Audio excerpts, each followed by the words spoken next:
One of the things I've seen recently that's concerned me a lot is this whole concept of Vision Zero. In fact, I saw a very well articulated, well thought out guy. There was a traffic engineer talking about barriers, and then he went on into the accepted idea that changing speed limits and lowering speeds on surface roads will make everything safer.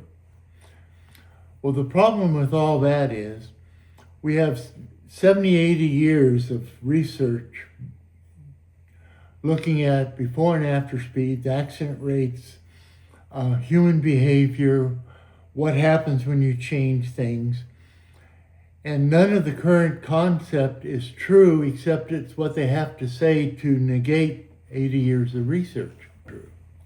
In the case like road diet, in my home of Tahoe, the TRPA and the city and the state got federal grants to put in a road diet, but the road diet they were trying to put in would have put tens of thousands of people at literally the risk of death, because it would have shut down or created a tremendous bottleneck for an area that's got like 50, 60,000 people or more at times that have been trapped in a fire. And they were absolutely concerned because they got federal grant money. This was a good idea where it made no sense whatsoever. Not only would it have been a bad idea during the forest fire, but a daily operation would have virtually shut down the highway during peak periods because it had no way to handle the capacity of the actual number of vehicles visiting the basin. Then we have a traffic calming thing here in Havasu City, where I'm at right now today, where the local traffic engineer, they're putting in a median to try to quote unquote slow the traffic down. An 85th percentile speed on this primary arterial would be 65, 70 miles an hour. When you look at the actual curb they put in, would never be allowed anything over 35.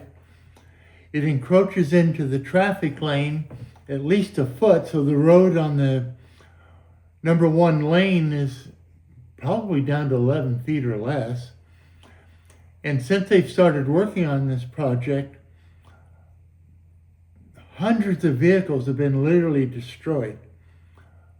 One tow truck driver I talked to yesterday claims that it was 50 vehicles a month just from suspension and hitting the curb. I've seen many trailers lose the sidewall out of their tires. And in the 8-mile section to the interstate, I saw 11 carcasses in one day of tires that had blown after they left the zone. If you look at the economics, it's probably $200,000-$300,000 a month in vehicle damage, not counting the harms to these people's lives. Just incredible.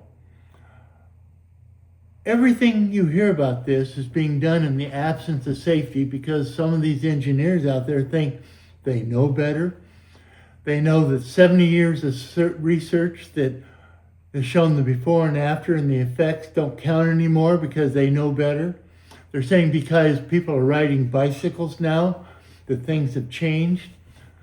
It's complete nonsense.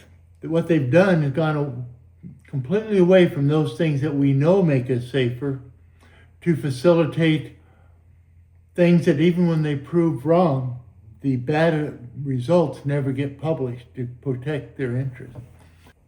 Under one federal grant up in New England, the traffic calming put in stop signs and speed bumps to control speeds, part of a 3-phase project.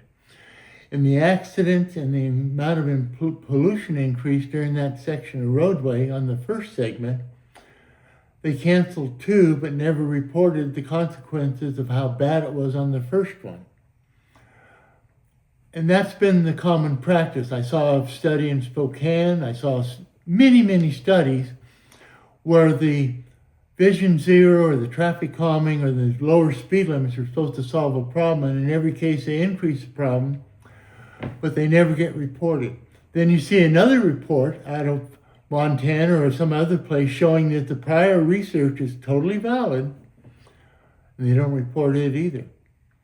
So what we have is a real problem of honesty at the very basic level Then we have reports like I saw just a couple days ago, and these are constant. Every day I'm seeing something talking about because of high accident rates through a safety grant, they're going to put red light cameras in at the intersections where there was no review as the signal time, the approach speed, what signal timing it is, if there's any red light, what they're doing on holding the cross traffic, what's the primary contributing cause. So they go straight to cameras because it's a revenue source in the name of safety where they've done zero of the underlying true remedies.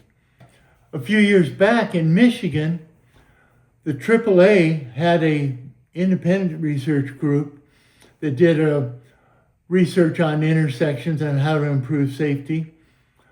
And they just simply went in and improved the intersection design, timing, and made sure everything met the safety needs of traffic. It dramatically reduced accidents. And right after that, the fellow in charge of the independent research group lost his job because it didn't meet the agenda of AAA's overall program.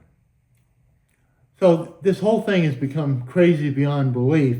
But I can tell you this, if there's a camera, that means there's an underlying problem that's being monetized and has no effect on safety whatsoever, except for revenue and the expansion of these systems that are just totally predatory on their face.